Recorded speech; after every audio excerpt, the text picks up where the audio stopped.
हम लोग बाबू गंगा नदी पढ़ लिए हैं, गंगा नदी तंत्र, सिंधु नदी तंत्र पढ़ लिए हैं हम लोग, नहीं। अब बच गया हमारे पास ब्रह्मपुत्र नदी तंत्र बच गया, नहीं। देखिए, तो सबसे बड़ी चीज है कि नदियों में बाबू क्या देखना होता है, इसका उद्गम कहाँ से हुआ है। फर्स्ट क्वेश्चन इससे यहीं से पूछता है कि ब्रह्मपुत्र हो, गंगा हो, जो भी नदी हो, इसके उद्गम कहाँ से है। तो ब्रह्मपुत्र के उद्गम हम लोग जानते हैं, सॉरी गंगा के उद्गम हम लोग जान गए हैं, नहीं। और सिंधु का भी उद्गम हम लोग जान गए हैं, मानसरोवर झील, नहीं। सिखवांग जान गए ना हम लोग, वहां से निकलती है, ग्लेशियर है वो ना। और बाबू गंगा का भी हम जान गए, गंगा डायरेक्ट निकली हुई नदी नहीं है, क्या होता है, किसका, भागीरथी और अलकनंदा की क्या है बाबू, संयुक्त धारा है। और बाबू क्या है कि वो जो होती है मतलब देव प्रयाग से बाबू मिलती हैं और मिलकर क्या होती है, गंगा के रूप में मैदानी भाग में प्रवेश करती हैं। हम लोग गंगा नदी तंत्र में पढ़ चुके हैं, नहीं। तो सबसे बड़ी चीज नदियों में यही होता है कि ये कहां से निकली हैं और कहां जाकर गिरेंगी, नहीं। और ये नदी तंत्र है, ये क्या है बाबू, नदी तंत्र है। और हम बार बार बताएं कि नदी तंत्र क्या होता है, नदियों की परिवार, क्या होता है बाबू, नदियों की परिवार, नहीं। तो नदी तंत्र क्या होता है, जैसे एक मुख्य धारा निकलता है, हम बताए हैं इससे, नहीं। एक मुख्य धारा निकला कहीं से, और इसमें क्या हुआ कि बहुत छोटे छोटे नदियां आकर मिल गई, एक नदी का परिवार बन गया, एक नदी का। और ये जो नदियां मिलती हैं, जब देखिए ये यहां से नदी निकली होगी तो जाहिर सी बात है कि इसमें बाबू क्या होगा, उतना पानी नहीं होगा, जल धारण की क्षमता क्या होगी, उतना नहीं होगी। धीरे धीरे क्या होगा कि ये सब नदियां इसको मिलकर सहायता कर रही हैं आगे बढ़ने में। नदियां कैसे आगे बढ़ेंगी भाई, पानी से ही तो आगे बढ़ेंगी। नदियां आगे से धन दौलत से, पैसा रुपया सफर दिखो, आज जाइएगा सुन कहेगा इधर 500 रुपया आगे बढ़ जाओ, नहीं ना। नदियां जब भी बढ़ेंगी बाबू तो उसमें जलधारा होनी चाहिए, जल होनी चाहिए, तभी वो आगे बढ़ेंगी, नहीं तो सूख जाएंगी वो ना। और अभी जो हम नदी तंत्र पढ़ रहे हैं, ये हिमालयन नदी तंत्र पढ़ रहे हैं। ये क्या होता है, वो बरसाती नदियां नहीं होती, बारहमासी नदियां होती हैं। कैसी नदियां होती हैं, 12 मास पानी रहेगा। तो इनमें पानी बनाए रखने की क्षमता बतना कौन करता है, तो छोटे छोटे नदियां मिलकर। और ये नदियां जब इनसे मिलने लगती हैं तो इसकी जल धारण की क्षमता बढ़ने लगती है नदियों की, और ये नदियां भयंकर रूप धारण कर लेती है मैदानी भाग में आकर, नहीं। तो ये क्या तंत्र हो गया, वो नदी तंत्र हो गया। जिसे एक नदियां निकली, उसमें छोटे छोटे जो बहुत सारे नदियां निकलकर मिली तो एक तंत्र का निर्माण होता है, उसे ही क्या कहते हैं हम लोग, नदी तंत्र कहते हैं, समझ ना बात। तो जो वो बड़ी मुख्य नदी हो गई उसी का नाम चलता है, और उसके साथ क्या होता है, सहायक नाम चलता है। कैसे आपका पापा का नाम चलता है, पापा का आप लोग सहायक है, हाथ हो गोड़ है, नहीं है, है? आप लोग कहीं चले जाते हैं तो आप लोग घर वाला कहता है ना कि हाथे गोड़ बंद हो गया है, नहीं, सहायक क्या हो गए, चले गए हैं लोग। बात समझ रहे हैं आप लोग, नहीं। चलिए, अब ये भी आप लोगों को बता चुके हैं डेल्टा क्या होते हैं। नदियां क्या होती है, सागर से मिलने से पहले नदियां मिलती तो महासागर में, तो क्या होता है वो कि जमीन मतलब मिट्टियां फेंकना क्या करती हैं, छोड़ देती हैं। क्योंकि वो एक मिट्टी का भी नाम आप लोग जानते होंगे, जलोढ़ मिट्टी। जो जल को ओढ़े हुए मिट्टी आती है उसे क्या कहते हैं, जलोढ़। तो जल को ओढ़े हुए मिट्टी कहाँ आएंगे, जब नदियां आएंगी तभी ना आएंगे जी। कि तुम अब जाकर ऐसे पानी गिराओगे तो जलोढ़ मिट्टी बना दो, ये पानी गिराओगे एक बल्टा कहोगे जलोढ़ मिट्टी हो गया, नहीं ना। तो क्या होता है कि वाक्र त्रिभुजकार क्षेत्र का वो निर्माण करते हैं, कैसा क्षेत्र, और जो बहुत उपजाऊ होता है वो क्या हो जाता है, डेल्टा हो जाता है। इसके भी बारे में और एस्चुअरी के बारे में भी हम लोग पढ़ लिए हैं कि जब नदियों के पानी कैसे होते हैं, मीठे होते हैं, समुद्र के पानी कैसे होते हैं, खारे होते हैं। और जब ये क्या होता है, जहां मिलते हैं उसे हम लोग क्या होता है, वो एस्चुअरी पॉइंट मतलब नदी ज्वर मुख कहा जाता है। क्या कहता है, नद ज्वर कहा जाता है। इतने सारे चीज तो हमको क्लियर हो चुका है, नहीं। अब देखिए हम देखते हैं थोड़ा सा ब्रह्मपुत्र के बारे में ना। तो ये ब्रह्मपुत्र है, ये बहुत ही इंटरेस्टिंग है क्योंकि उसका नाम बड़ी टेंटेड है। ये नाम आपको याद रखना होगा, नहीं पता। सिखवांग अगर आपको याद रखना होगा तो किसके लिए याद रखना होगा, सिंधु के लिए याद रखना होगा, नहीं। लेकिन एक इसके लिए क्या याद रखना होगा, चेमायु युग डुंग, नहीं। या आप याद रखिए चेमा गुंडम, पता गुंडम याद है ना, गुंडा याद रहेगा ना। ब्रह्मपुत्र नदी का है, गुंडा है ना बात, आप याद रख सकते हो या भाई। देखो नाम बहुत टेढ़ है, देख रहे हो ना बात, नाम टेढ़ है ना यहाँ। चलिए तो हम याद रखते हैं। तो देखिए वो सबसे पहले क्या है कि नदी का उद्गम कहाँ से होता है, तो मानसरोवर झील से होता है, नहीं। जबकि सिंधु नदी का भी उत्पन्न क्या होता है, मानसरोवर झील के निकट से होता है, नहीं। तो मानसरोवर झील है और श्रेणी कौन सी है, कैलाश की श्रेणी है। कौन सी श्रेणी है बाबू, कैलाश। तो कैलाश की श्रेणी है, कैलाश पर्वत आप लोग जानते हो, नहीं। और आप भी जानते हो क्या कि कैलाश पर्वत है वो जो चीन के वो क्या है, अधिकार क्षेत्र में है। कैलाश पर्वत जहां हम लोग बोलते हैं ना शंकर जी रहते हैं, तो वो चीन के क्या है, वो अधिकार क्षेत्र में है ना। देखिए अब कैलाश श्रेणी है, मतलब पर्वत श्रेणी कौन सी है, तो कैलाश पर्वत श्रेणी है ना। हम देखेंगे वहां ग्राफ बनाया है ना वहां, तो वहां पे हम लोग देखेंगे कैलाश श्रेणी है नहीं। अब देखो क्या है कि चेमा यू गुंडम, नहीं क्या आप लोग याद रखिएगा, चेमा यू गुंडम याद रखिएगा। ये हिमनद से क्या है कि ये अब निकलती हैं, नहीं कहां से निकलती हैं, तो चेमा यू गुंडम हिमनद से ये क्या होती हैं, निकलती है। नहीं सिख्वांग से निकलती है कौन, सिंधु निकलती हैं, तो यहां से ये निकलती है। नहीं अब देखिए जैसे आप देखते हो कि अब इसका क्षेत्र कौन कौन से है भाई, ये नदी कहां कहां जाती हैं ना, तो हम लोग पढ़ेंगे कि नदी क्या होता है कि तिब्बत और चीन तो एक ही चीज है ना, भारत बांग्लादेश इतना इसका बहाव क्षेत्र है, क्या है बाबू, बहाव क्षेत्र है। अब देखिए एगो बात कि तिब्बत में इसे क्या नाम से जाना जाता है बाबू, जब निकलती है तो यारलुंग जांगबो, यारलुंग जांगबो, जांगबो से तिब्बत से ये निकलती है। ग्लेशियर ये सब है नहीं, सांगपो या सांगपो, क्या नाम है, सांगपो या यारलुंग जांगपो। देखो नाम थोड़ा टेढ़ है ना, तो देखो यारलुंग जांगपो या सांगपो, नहीं कहाँ बोली जाती है, तिब्बत में बोली जाती है। या क्वेश्चन आपसे पूछ देगा कि चीन में किस नाम से जानी जाती है, तो यारलुंग सांगपो या यारलुंग जांगपो या सांगपो के नाम से जानी जाती है। कोई दिक्कत यहाँ तक आओ किसी को, नहीं ना, एकदम समझते चलिएगा आप लोग ना। अब देखिए हम लोग देखते हैं अरुणाचल प्रदेश में ना, अरुणाचल प्रदेश में किस नाम से, तो दिहांग के नाम से जानी जाती हैं, नहीं। और असम घाटी में बाबू ब्रह्मपुत्रा बन जाती हैं। अब बांग्लादेश में बाबू यमुना बन जाती हैं। ये हम लोग गंगा नदी तंत्र में भी पढ़े हैं इस बारे में ना। तो बात समझ में आ गया ना। अगर पूछेगा क्या कि अरुणाचल प्रदेश में ब्रह्मपुत्रा किस नाम से जानी जाती हैं, तो दिहांग के नाम से जानी जाती हैं। असम घाटी में ब्रह्मपुत्रा के बताना। या क्वेश्चन ये भी पूछता है कि यारलुंग जांगपो कहां पर आकर ब्रह्मपुत्रा के नाम से जानी जाती है, तो असम घाटी में। और यही एक बाबू क्या होता है कि नदी द्वीप का निर्माण करते हैं, जिसका नाम क्या है, माजली द्वीप। क्या नाम है, माजली नदी द्वीप। और ये सबसे बड़ा नदी द्वीप है, ये क्या है, सबसे बड़ा नदी द्वीप है। क्या है ये, नदी द्वीप है, याद रखे लोग, ठीक ना। देखिए नदी द्वीप, नदी भी द्वीप बनाती है, समुद्र भी द्वीप बनाते हैं, लेकिन ये सबसे बड़ा कौन सा है, नदी द्वीप है, ठीक ना। देखिए अब ये क्या होता है कि यहाँ जब ये हो तो असम घाटी में क्या होता है कि माजुली द्वीप, मतलब माजुली द्वीप बनाती है सबसे बड़ी बात ना।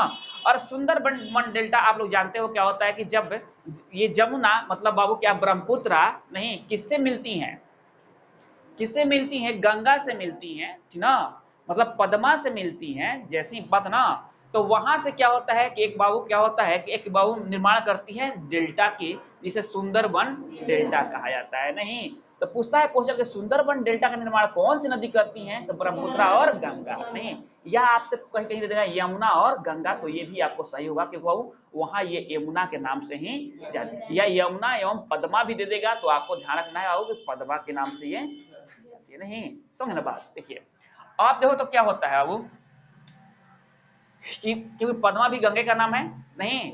और जैसी क्या होता है उससे मिलती है तो मेघना बन जाती है। क्या मिलती है, जैसे ये पद्मा से मिलती है तो मेघना बन जाती है। और वहीं से क्या होता है अब कि एक बहु मतलब नदी द्वीप का मतलब डेल्टा का निर्माण होता है और फिर ये बंगाल की खाड़ी में गिर जाती है, समझ ना बात। देखिए तो अब हम आते हैं तो पूछे क्वेश्चन कि विश्व का सबसे बड़ा नदी डेल्टा कौन है, तो सुंदरबन डेल्टा है। और विश्व में सबसे बड़ा नदी द्वीप कौन सी है, तो माजुली है, असम में है। कहाँ है बाबू, असम में है ना। अब देखिए है कि सहायक नदियां, हम आपको बार बार बता रहे हैं कि हम लोग ये नदी एक नहीं पढ़ रहे हैं कि नदी तंत्र पढ़ रहे हैं, क्या पढ़ रहे हैं, एक तंत्र। तो बाबू देखिए ये नदी जब चली तो आपको हम बता दिए कि नदी चल रही तो ऐसे चल रही है, तो इधर दाया हुआ इधर बाया हुआ। तो इसमें बाबू बहुत सारे नदियां मिली हैं, तो उनका भी नाम है सहायक नदियां जो है। और ये दिखाया जाता है कौन सी नदी किस तट पर मिली है ना। तो आपको ध्यान रखना होगा, देखिए यहाँ बता दिया गया है ये सब क्या है, सहायक नदी है ना। एगो बाएं तट दाएं तट से मिलती हैं, एगो बाएं तट से मिलती हैं। तो देखिए तीस्ता, सुवनसिरी, कमांग, दिवांग और मानस। कौन कौन बाबू, तीस्ता, सुवनसिरी, कमांग, दिवांग और मानस, ये दाहिना ओर से आकर मिलती हैं किससे बाबू, ब्रह्मपुत्रा नदी से। अब देखिए लोहित नहीं बराक कपिली, ये कहां से मिलती हैं, तो बाएं तट से मिलती हैं, किस नदी में, ब्रह्मपुत्रा नदी में। तो ये आप लोग थोड़ा ध्यान रखिएगा, याद कर इसको, ठीक ना। अब देखिए अब यही है क्या है बाबू, ये कौन सा श्रेणी है, तो कैलाश पर्वत श्रेणी है। झील कौन सा है, ये तिब्बत भाग है, तो मानसरोवर झील है, नहीं। और कौन बाबू हम आप लोग बोले हैं कौन गुंडा है, तो चेमांग गुंडम ग्लेशियर है, मतलब जो ग्लेशियर मतलब बहु हिम भाई। कैसे पानी आएगा नदी में बताना। आप बर्फ देखते हो ना, तो बर्फ को पिघला दो तो क्या बन जाएगा, सोना हीरा होना बनेगा नहीं ना, पानी बन जाएगा। तो जब ये ग्लेशियर बड़े बड़े, तो आप कहिए सर तो ये ग्लेशियर, अब जब जाकर देखो ग्लेशियर बहुत बड़े बड़े बहुत विशाल ग्लेशियर होते हैं ना, मतलब बाबू क्या होता है आप बताओ, तो वो पिघलते हैं तो क्या होता है, नदियां बनती हैं, समझे ना बात। और बाबू बताओ तो कितने बड़े होंगे कि 12 मास बाबू बनते रहते हैं, और 12 मास बाबू क्या होता है, नदी बनाते रहते हैं, नदी में अपना पानी छोड़ते रहते हैं, वो उससे एक नदी का निर्माण हो जाता है, समझे ना बात। तो बहुत विशाल होंगे तब ना जी, नहीं। देखिए तो अब क्या होता है कि यहां से देखो तो ये निकली, और ये अरुणाचल क्षेत्र है, ये कौन सा क्षेत्र है, अरुणाचल क्षेत्र है। और देखो यहां से निकली है तो क्या निकली है, सांगपो के नाम से या यारलुंग जांगबो के नाम से ये नदी चली है। जैसे ही ये क्या नदी आती है अरुणाचल प्रदेश में, तो यहां इसका नाम हो जाता है दिहांग। क्या नाम हो जाता है, दिहांग।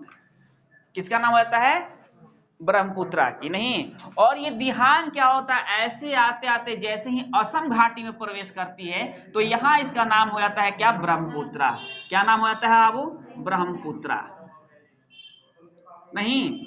और ये ब्रह्मपुत्रा क्या होता है कि ऐसे आते आते नहीं कहा, तो बांग्लादेश में प्रवेश करती हैं तो बन जाती हैं यमुना। क्या बन जाती हैं, यमुना बन जाती हैं। बात समझ ना आप लोग। जैसे ही ये ब्रह्मपुत्रा बांग्लादेश में प्रवेश करती हैं, तो देखिए केवल आप सीरियली याद रखिए, चलती है क्या, सांगपो, यारलुंग जांगबो या सांगपो नाम से।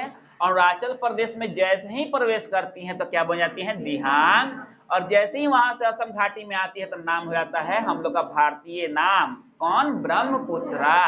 आइए ब्रह्मपुत्रा जैसे ही बांग्लादेश में प्रवेश करती है तो नाम हो जाता है वहां यमुना। क्लियर है ना, देख रहे ना बात। और जब वो यमुना ये बन जाती है तो यहां से फिर देखते हो ये गंगा है, ये कौन है, गंगा है। और ये गंगा जब आती है बांग्लादेश में तो इसका नाम हो जाता है क्या, क्या नाम हो जाता है, पद्मा। क्या नाम होता है, पद्मा। और ये पद्मा जब यमुना से मिलती हैं तो क्या होता है, मेघना। और यहाँ निर्माण होता है सुंदरवन, किसका निर्माण होता है। और गंगा किस बैराज पर, हरके बैराज पर आएंगी तो दो धारा में बढ़ जाएंगी।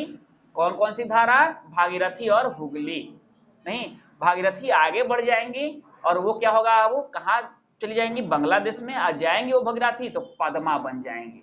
और पद्मा जैसे ही क्या होता है कि यमुना अर्थात ब्रह्मपुत्रा से मिलती हैं तो क्या बन जाती है, मेघना। और एक डेल्टा का निर्माण करती है जिसे क्या नाम है, सुंदरबन डेल्टा, जो विश्व का सबसे बड़ा डेल्टा है, बताना। उसके बाद जैसे ही असम घाटी में आती हैं तो ब्रह्मपुत्रा जो है, जब नाम होता है ब्रह्मपुत्रा, तो वहां एक द्वीप बनाती हैं। क्या बनाती हैं, द्वीप। देखिए ऐसे ऐसे द्वीप बनता है, इससे मान लो असम हो गया ना, तो यहाँ इसको ऐसे घेरेंगे, इसको ऐसे घेरेंगे, देख रहे हो ना बात। यहाँ से ऐसे चलना, फिर मुखधारा बन जाएगा, फिर मुखधारा बन जाएगा। तो ये क्या बन जाता है, अब नदी द्वीप बनता है। इसका नाम क्या है, माजुली। क्या नाम है, क्वेश्चन पूछ देगा कि माजुली नदी द्वीप कहाँ है, तो क्या बताइएगा, ब्रह्मपुत्रा में। हाँ ठीक है, स्थान क्या है, असम, वो भी याद रखना है आपको। देखिए कोई चीज गलती नहीं होता है, नहीं। अगर पूछ देगा किस क्षेत्र में, तो असम में है, नहीं है कहाँ, किस नदी में है, तो ब्रह्मपुत्रा नदी में, नहीं। आपको सब याद रखना है, समझ ना बात। क्वेश्चन कहाँ से पूछेगा आप नहीं जानते हो। तो क्या होता है आप कि अब बस इसमें इतना ही पढ़ना है ना। और बाय दैट आपको डायरेक्ट बता दिया। थोड़ा सा आप ध्यान रखिएगा, तीस्ता नदी चूंकि वो इसका नाम है हम लोग की तरफ, तीस्ता नदी कहाँ से निकलती है, सिक्किम से निकलती है। कहाँ से निकलती है, सिक्किम से निकलती है। और बाबू क्या होता है, बांग्लादेश में जाती है, और बाबू क्या होता है, ब्रह्मपुत्रा में मिल जाती है, नहीं। तो देखो तो तीस्ता किस तट से मिलती हैं, तो दाएं तट से मिलती है। किस तट से मिलती हैं, अब दाएं तट से, नहीं। और अब मुहाना क्या है इसका, बांग्लादेश में ब्रह्मपुत्रा है, नहीं। चलिए बराक नदी, पतना, ये मणिपुर से निकलती हैं, मिजोरम होते हुए बाबू बांग्लादेश में प्रवेश करेंगी और मिल जाएंगे किससे, वो मेघना से मिल जाएंगे। मेघना कौन है, तो गंगा और ब्रह्मपुत्रा की संयुक्त धारा को मेघना कहा जाता है। और अंतोगतवा ये कहाँ गिरती हैं, तो बंगाल की खाड़ी में गिर जाती है। कहाँ गिरती हैं वो, बंगाल की खाड़ी में। तीनों नदी तंत्र हम लोग पढ़ लिए ना, मतलब जो देखिए दो तरह, हिमालयन नदी तंत्र में तीनों तंत्र पढ़ लिए। अब क्या है, प्रादीपीय तंत्र और अंतः महासागरीय तंत्र भी मतलब हम लोग पढ़ेंगे ना। अंतः महासागरीय तंत्र भी हम लोग पढ़ेंगे ना। तो कहने का मतलब क्या है कि आप समझ गए ना, वो एकदम देखिए कुछ नहीं याद करना है। चली है कहां से, तिब्बत से, बतना किस नाम से चली है? ये यारलुंग जांगबो या सांगपो नाम से चली है। अरुणाचल प्रदेश में क्या होता है? प्रवेश करती है, तो इसका नाम हो जाता है स्थानीय भाषा में दिहांग। क्या नाम होता है? दिहांग। वहां से ये बाबू फिर असम घाटी में आ जाती है, तो यहाँ नाम होता है भारतीय नाम ब्रह्मपुत्रा। वहां से फिर ये बांग्लादेश में प्रवेश करती है, जहां नाम होता है यमुना। नहीं, और जब इसका यमुना नाम होता है तो उधर से गंगा जो भागीरथी बनकर वो कहाँ प्रवेश करती हैं? बांग्लादेश में। जैसे ही तो पद्मा बन जाती हैं, और पद्मा आज जब अब कौन मिलती हैं? यमुना मिलती हैं, तो एक डेल्टा का निर्माण होता है, जिसका नाम क्या है? सुंदरबन डेल्टा। और वो जो संयुक्त धारा ऐसे बनाकर फिर मिलती हैं, तो उसका नाम हो जाता है मेघना। और मेघना बनकर क्या होता है? गंगा जी में मिल जाती, गंगा जी में नहीं, बंगाल की खाड़ी में गिर जाती है। समझे ना बात? यही तो ध्यान रखना है इसमें। नहीं, और बाबू गुंडा कौन है? तो ये नदी है। सिखवांग से कौन से निकली है? तो सिंधु नदी निकली। स से सिंधु, स से सिखवांग। नहीं, और ये कौन सी ग्लेशियर है? यार सवाल, ये कौन सी ग्लेशियर से निकली है? तो चेमा युग गुंडम। यार रखना सब बात ना, कहीं कहीं वो भी मिलता है चेमा युग गुडुग, नहीं यहाँ लिखा हुआ है, कहीं गुंडम में मिलता है ना। तो आपको याद रखना कि इस हिम नदी से निकली है। श्रेणी कौन सी है? तो कैलाश श्रेणी है। मानसरोवर झील किस श्रेणी में है? तो कैलाश श्रेणी में है। तो सिंधु घाटी भी वो श्रेणी कौन हो जाएगी? तो कैलाश श्रेणी हो जाएगी। बात ना, समझ ना बात आप लोग? तो यहाँ से निकलती है। बस यही चीज इसमें याद रखना है हम लोग को कि अरुणाचल प्रदेश में क्या कहा जाएगा, असम में क्या कहा जाएगा, बांग्लादेश में जाएंगी तो क्या कहा जाएगा, गंगा से मिलेंगी तो क्या बनेंगी। बस इतना चीज आपको ध्यान रखना है। कोई दिक्कत है किसी को? नहीं ना? अब याद हो जाएगा ना ये बाबू? नहीं, थोड़ा सा घर पे जाके तनिसा ध्यान दीजिए। नहीं, अब आपको ये भी कोई पूछेगा नदी तंत्र क्या हो, अपवाह तंत्र क्या होता है, या नदी तंत्र क्या होता है, तो आप बता दीजिएगा। अपवाह मीन्स बहने का, नहीं। और तंत्र बाबू जिससे नदी का परिवार, नदी हम लोग परिवार है ना भाई। ऐसे ही ना है कि दो आदमी होते हैं, जो हमारे पापा और माताश्री लगते हैं, उन्हीं के हम लोग सहायक हो जाते हैं। नहीं, और सहायता करते रहे तो इनका एक परिवार बन जाता है, जिसे हम लोग अपवाह तंत्र कहते हैं। नहीं, अब आपको कोई पूछेगा डेल्टा किसे कहते हैं, तो ये भी बता दिए आपको। नदियां चलती है तो जल ओढ़ले मिट्टी लेकर चलती है, जलोढ़ मिट्टी जिसे कहा जाता है। नहीं, और वो ले जाकर एक जगह फेंक देती हैं, ऐसे वो बहुत उपजाऊ होता है। क्या होता है? वो बहुत फेंक देती है, वहां से एक क्षेत्र उत्पन्न हो जाता है, जिसे हम लोग क्या कहते हैं? डेल्टा कहते हैं। दोआब कोई पूछेगा तो क्या होगा? वो दो पानियों का आप, मतलब दो जगह पानी मिलेगा ना, दो, तो दोआब होता है। दो नदियों का आब, आब मीन्स पानी, दो आब, आब मीन्स पानी। और दो नदियों का जहां मिलते हैं पानी, उसे हम लोग क्या बोलते हैं? दोआब बोलते हैं। समझ ना बात? तो दोआब क्षेत्र भी हम लोग पढ़ेंगे, जैसे ही प्रदीपीय नदियां पढ़ेंगे ना, तो उसमें हम लोग दोआब पढ़ना शुरू करेंगे ना। उसके बाद क्या होगा वो इसमें, और तो मतलब इस तरह से क्वेश्चन पूछेंगे, तो हम लोग इसका मुहाना भी देख लिए, उद्गम भी देख लिए। नहीं, और उसके बाद इसके बाद कौन दाएं तट पर मिल रही है, कौन बाएं तट पर मिल रहे हैं। नहीं, और देखो एक बात ध्यान रखना कि खूनी नदी किसे कहा जाता है, तो लोहित नदी को ही खूनी नदी कहा जाता है। तो पूछ ये किसकी सहायक नदी है, तो ब्रह्मपुत्रा की सहायक नदी है। खूनी नदी क्यों कहा जाता है जानते हो? उसका पानी एकदम खून की तरह है, लाल है एकदम। नहीं, ये मत समझना सब कि कोई को काट काट कर उसमें फेंक दिया गया है। नहीं, उसकी पानी वैसी, जैसे सोन का पानी देखे हैं आप लोग, और गंगा का पानी देखेंगे, दोनों पानी में बड़ी है ना बात। तो जब हम बाबू क्या होगा प्रदीपीय नदी पढ़ेंगे ना, तब बाबू क्या होगा और इंटरेस्टिंग आपको लगेगा। इससे भी इंटरेस्टिंग है हम लोग का अपना भारतीय नदियां। नहीं, अब उसमें पढ़ेंगे दो तरह की नदियां, एगो बंगाल की खाड़ी में गिरने वाली, और एगो अरब सागर या खंबात की खाड़ी में गिरने वाली। नहीं, तो ध्यान रखिएगा, उसमें जब पढ़ेंगे तो बताएंगे। भारत की नक्शा देखिएगा, ऐसे प्लेन नहीं है भारत की नक्शा, ऐसे उठल है, ऐसे है भारत की नक्शा। देख रहा ना बात? यहाँ से है ना, तो ऐसे उठल है। यही से सबसे ज्यादा नदी कहाँ गिरेली सब? बंगाल के, है कि नहीं बात? तो उसमें हम लोग पढ़ेंगे। कोई दिक्कत हो किसी को? नहीं ना? चलिए।